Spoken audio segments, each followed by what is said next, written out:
That's what makes it fun. Welcome to Sippin Tea with Sally K. I'm your host, Sally K, and today we are joined by my special guest and very dear friend, Dr. Nicole R. Howell. Nicole, thanks for joining us. Thank you so much for asking me to come on your show. Absolutely. Before we go any further, let's do a quick temperature check and see what's in our cups.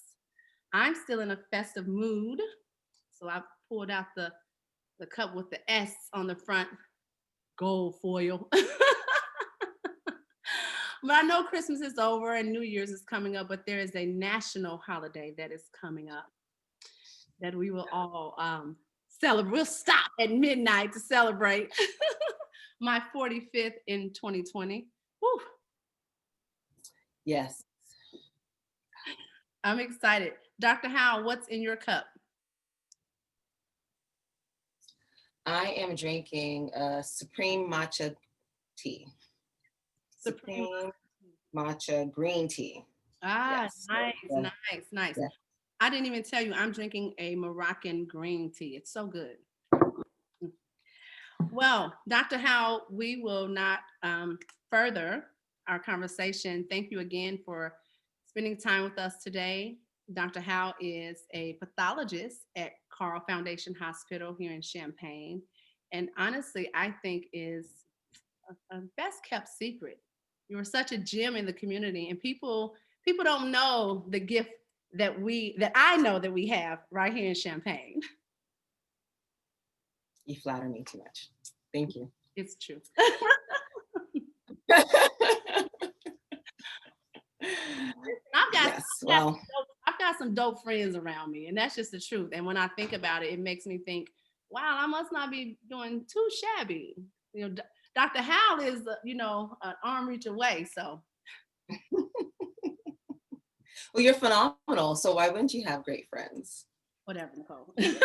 I'm serious. I'm serious. Thank you, Dr. Howell. Let's talk about a little bit about you and how's 2020 been for you? How are you? Oh, wow. Well, 2020 has been a challenge overall, like it is for everybody. I think we have to go way back to the beginning of the year. It started off really well with a bang. Um, we took a great girlfriend's trip to New York and had a blast. Um, Came home, turned around, and took the kiddos to um, Disney World and Universal Studio. And then we were locked down, a few weeks later. So it's been a challenge as I like to travel and spend time with my girlfriends and see my family. And we haven't been able to do any of those things for the most part. So Mm. but it hasn't been the worst. So I feel this is like complaining when people are losing loved ones and losing jobs. And so for all the things that I'm missing that I enjoy doing, I have to say that I'm very fortunate that everyone around me is still healthy as far as not having COVID for the most part. We haven't experienced the economic loss that a lot of people have in the country. So you know How do you maintain? How do you keep going, especially during a time like this? Well, I mean, I think being able to focus on, what this allows us, it affords us the opportunity to be home and be present and appreciate the things that I have around me. So, reflecting on, you know, my house is on a lake. Mhm. I have space, so even when since we're home so much, you can actually kind of sneak off and Yeah. be by yourself. I've converted my basement into a makeshift gym, so I spend a lot of time down there. That's how I keep going. Talk to my girlfriends frequently, and my family, and my sister. Um, and I also reflect on the positives of you know that it's frustrating, it's scary, but believing that this will come to an end and Mhm. we're going to be okay. Mhm. That Thank you. keeps me going. Now you as a mother, daughter, friend, um, you have similar fears as everyone else. But then on the other side, you're in the medical field and even more a pathologist. So you have to wear multiple hats while riding the wave of this pandemic. How do you do that? What is that even like? What does that even look like for you? Oh, what does that look like? Well, let's start with what I do in the sense of as a pathologist at Carle, I am actually in charge of a lot of the testing. And I say in charge, not like I physically do them, but where I approve the testing that we bring on board in order to test for SARS or coronavirus. And so we are on the forefront of making sure our community is receiving some of the available testing available, three different tests, so if one goes down we have another backup and a backup. So i um, I use my profession to help the community in that sense. But as far as like being a mother and a doctor and a wife and a sibling and all that, I try to keep informed on what's going on out there. I know that, my kids are home. Two of them are home being homeschooled, and that's a bit frustrating. I though I wish they were in school, I know it's better for them to stay home, and not necessarily just for them, but for all of us not to be exposed. My youngest child goes to daycare and was recently, a- after all this time since March, only recently had the first positive case in their classroom. So they've been home for a week. And Nicholas just got tested today. um, and just, getting tested regularly from the U of I, taking precautions, wearing masks, washing my hands, things like that. But Mhm. I mean, you just keep going because that's what you have to do. That's what you have to do, But I asked that question because, um, many people see the face of a doctor, and you somehow become invincible to everything else that everyone else is going through in the world. And I often, of course, pray for you and keep you covered because you're one of the first, you're a frontline worker. You're one of the first to see the results. You're testing, you're seeing numbers before we do. And yet you have to still maintain a sense of calm when everyone else is shooting out theories and fears, and you have to speak to data. Yes. Well, and I think because I am very much grounded in science and I believe in science and the positive aspects of science, not, the historical negatives. But, for full disclosure, I think that it's important to say, like, even I was skeptical when they were talking about the vaccine was coming out and it was coming out soon and very rapidly, and we haven't seen it come out. So, turn around so historically in such a quick time. And with all the political nonsense around it, I was like, I don't know if I'm taking that. and up to like maybe 3, 4 weeks ago, I was like, I'm not really sure. I don't know if maybe I'll be like the third wave or, the fourth wave. And then when the data was coming out and it was showing the efficacy of the Pfizer vaccine and the Moderna, I was like, sign me up. I'm going to get it, and I'm going to get it as soon as I can. And so yeah, it's scary. It's, there's concern, but looking at the science and believing in it, it Mhm. makes it easier for me to I don't say have faith in, but believe in it. Just go. It is what it is. The data is what it is. Numbers are what they are. Well, and again, within your community, people look to you, and I mean your community of your family, your community of friends, and so to be that example and to be that transparent. I've said I've not said I will not take it, but I'm with you. Give me a few rounds. As a black woman, looking at the facts historically, but then also currently, I do live with, I live with an MS diagnosis. And so that within itself, it causes some questions and concerns. And so I think there are a lot of people that would like to wait. But then at the same time, oftentimes we wait and then we're mad because we got the leftovers in. Right. And, no one will ever take away the concern and caution and the historical significance of, what we've experienced. And I but at the same time, you don't want to miss the opportunity to, keep yourself and your family safe if you can. But it's important, it's imperative that all of us explore um, the information from reliable sources. And I think that we've been in this crazy existence for 4 years where, what's truth and what's not, or even before that, but more so now than previously, Absolutely. that we really have to look at where the areas of real information come from. And there are a lot of reliable sources available. Mhm. And, that's not necessarily your Facebook or your Instagram or your girlfriend from around the way, or, you know, That is absolutely true. I think it's important what you said about the source. Where are we getting our resources? Where are we getting our information? You know, that, I think we froze a yeah. little bit.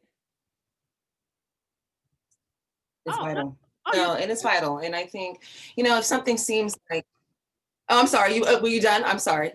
no, I'm fine. There's a little bit of a delay, but continue, please. Oh, okay. No, I was just saying, once again, it's just, if you see a story that seems pretty spectacular, explore it, go someplace else, cross-reference it. I mean, I even do it myself. I see something, I'm like, wait, hold on.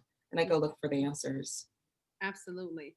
How are your children in the sense of 2020? They're out of school. I know that they are being homeschooled, but how are they adjusting? I ask all moms this. I'm all about the kids. The children, so the 14 and the 11-year-old, almost 12-year-old, they're not being homeschooled because that means I'm doing homeschooling, but they are doing virtual classroom. Correction. That's correct. Okay, correction.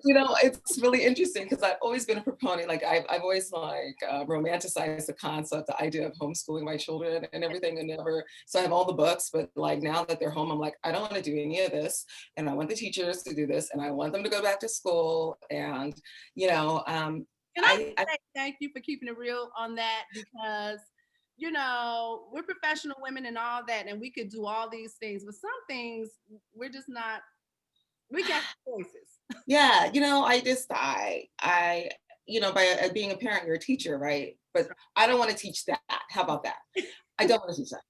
And so I think that just for clarity, so the 11-year-old's in sixth grade, and I think that the middle school, Franklin, is doing a really good job in recognizing that they shouldn't overwhelm the children with homework, that they do a lot of the homework in class. And so I feel like he is getting the benefit of school and not necessarily missing um, um, learning because he's not having like an overwhelming amount of homework, because that only really adds a lot of stress to him. It adds a lot of stress to me. We're chasing things around where it's not, he's like, and for a while there, I just didn't even believe him. He's like, no, we did it in class. I'm like, where's the homework? What are you doing? And he's like, and then I've spoken to the vice principal, and he was like, if they're missing schoolwork, we call you guys. If he tends to somehow miss making sure the teacher knows that he's in class, I get a call, so they're really on it to make sure that the kids are present. At least, they can't control how much attention they're paying, but they make sure that they're at least on the call. And the 14-year-old is at the private girls' school, and they're on it as well. I think it's much more challenging for her because she has some ADHD, which, and even though I thought initially that she would be less distracted out of school, it's not. She needs that like physical presence because, I find her kind of staring off at the lake or looking at the dogs, or, things like that. So it's like the distractions are different. She Yeah. needs a little bit more structure, but the teachers are great. They communicate a lot with me. They want her to be successful. It's just, I think she's really missing out from having that physical presence there. I agree. And I am an advocate of learning in a different way. After raising my three kids, and I had a kid who would stare off and look at the stars and the birds and the, and all that. But it's so creative, and so I'm looking forward to not going back to the old way, but having a space for those kind of kids to learn with the group. You Yeah. know, No, yeah, it's that would it's, be great. it's difficult. It is so difficult. Yeah, I'm hoping overall that this will help not in education, but also in work, that we recognize that there's different ways to do things, and we should evolve with the times. And maybe instruction doesn't have to be 5 days in the classroom, or and maybe 3 days in the classroom and 2 days out with projects or Right. something physically moving, or I think this, if we do it right, we can really evolve a Hmm. lot of things to better ourselves, I to agree. better education and work and things like that. Okay. Oh yeah. There we go. I hate when it freezes, but Yes, you it was like, froze for a second, okay, we're but here. you're back. Great. I want to share with the world too that mom, daughter, wife, sister, friend, doctor, president, right? Of an amazing organization, Jack and Jill of America. But go ahead and tell us the full title of the chapter here, and tell us a little bit about what you do Gosh. and the So Jack, organization. what's that? Tell us a little bit about the organization. Oh, okay, so Jack and Jill of America is an organization that was founded in 1938, um, and it's the oldest and largest African American family organization, with the goals of raising future leaders, African American leaders of tomorrow, through leadership development, philanthropy, education, social activism. Um, so our chapter is Jack and Jill of America Incorporated, the Greater Champaign-Urbana chapter, which we chartered in 2018. 32 fabulous mothers, including myself and Tiffany McGee, who's no longer in town, but recently relocated to Columbia, Missouri, and um, founded a chapter there too. The Central Missouri chapter. So we call her our little Johnny Appleseed of chapter or development and creation. Love her, miss her. And so we have been active in our community since we actually were a provisional chapter or provisional group in 2017, and we were chartered in September 2018. And it's just been a great experience. Yes, I am the current president of our chapter, and we've had a lot of community service projects over the past several years. We've done an annual project with Stone Creek Church, where we do a big give, where the Stone Creek Church and through the community have donations, provides food, meals, Thanksgiving meals for food insecure households. And our chapter has participated in it annually, except for this year due to COVID. Every Christmas season, we do adoptive families throughout the community. Lots of our mothers have their roots in our community, so they know where there is need. And so they find these families that really need some help to get through the holidays, and just to make them extra special. And I think that we have really enjoyed participating in our community that way. And then we do other things like leadership development with our kids, and just different activities throughout the community. Well, and I was gonna, as far as those activities, and yes, I know you, but if it weren't for Jack and Jill, a lot of your kids wouldn't have extracurricular activities because school is now remote. And so, talk a little bit about that, how it really filled a gap. Yeah, it fills the gap nicely, and it's not even before COVID, but it fills a gap for our children to be able to interact consistently with other African American children whose parents are working towards a shared goal. And I always think it's really interesting because before we chartered the chapter here, our girl group, our sister friend group, talked about it. Mhm. And then we always talked about getting our kids together, and we never did really because, we were taking our mommy time, and you're like, I'm trying to go to have dinner. I'm not trying to, like, I'm not trying to be over there, like I'm leaving them. But, and it always kind of, when we have our National Black Family Day, when we get our all of our families together with the kids, and because just for a little more understanding, in our grade group activities, they're broken up in age groups and grade groups. So we don't always get to see mothers who might have younger kids, and we only have big kids. But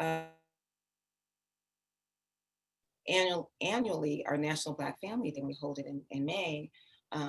We have all our families together, and it always makes me like get emotional to see all of them and to see that we wouldn't have had this if it weren't for our chapter.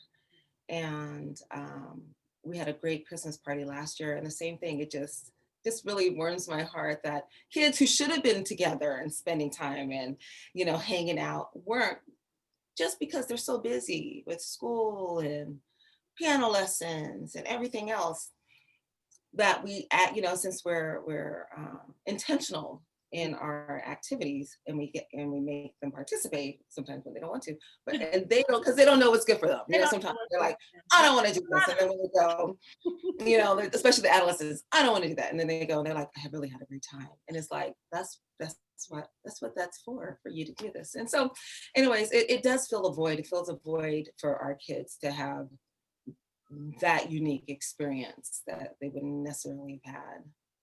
Well, and it's not that they wouldn't have had it if it weren't for the chapter. If it weren't for you stepping out and really just saying, okay, I'm going to do this. And you've been dedicated to this, and it's amazing to watch it. And now that I don't have children in the house, now I can commit a little more to being a part and come to some of the events and sit back and be the happy auntie and the happy sister that's just proud of the work that you've really done. So Thank you. kudos to you, Dr. Howell. Thank you. Now that the year is ending in a matter of days, what would you like to? I've been saying take back 2020, but what is it that you would like to regain or even gain that in this year that you want to take with you in 2021? Hmm, to regain in 2021, my freedom. Yes. Not having freedom, but No, it's so no, listen, an answer is a real answer. I know that it could be worse, but the reality is, like, think about this for real, Dr. Howell. Dr. Howell, wife, mother, sister, friend, all the things. Traveling and having that sense of freedom was an escape. And so I hear you and I'm with you. Yes, your freedom back. Absolutely. my freedom to run. And that was one of the things when I was like, oh, the vaccine. Oh, that's my get out free jail card. Oh, I was like, they say you might need a vaccine passport. I'm like, bam. Damn. We're gonna be on the other side like, I was like, I am getting it. And it's really interesting. My husband is really an introvert, in many ways. He's very social, as you know him, because but you know him very well. But he's one of the people he's like, actually, this COVID thing, outside of the loss and everything, has right. not been the worst thing for him. He's like, Right. he does not mind not traveling. He does not mind not having to go and drive to Indiana or Chicago and everything. He's like, I'm good. And I'm He's like, like, nope, we can't have company today. COVID. right. He is not unhappy about that aspect of it. And so I'm like, okay. But it has been, yes, going into 2021, I hope that we all will be able to move in spaces, and even not even just the traveling, just to be able to see my girls and give Oh, hugs, and I think that is I've missed as have I. that. Thank you so much for this time, for sharing, because I know you're busy, and so I'm going to respect your time. And say again, thank you for being who you are, for being just a giver. I want to say this. Let me tell something. No, nobody knows this about you. Well, people who are close to you, but you don't just take care of people in your profession. You do in life. When there's a crisis, you're the first one putting together a food chain and who's going to pick this up and go. Like you just go. But yet there's a sense of calm and assurance about you. So thank you for using your gift, not just in the professional world, but everywhere you go and every day. Thank you for being a light, and we are covering you. And may God continue to bless you and your ministry. Thank you so much. I love you so much, Sally K. All right. I'll talk to you soon. All Miss right. Bye All right. bye.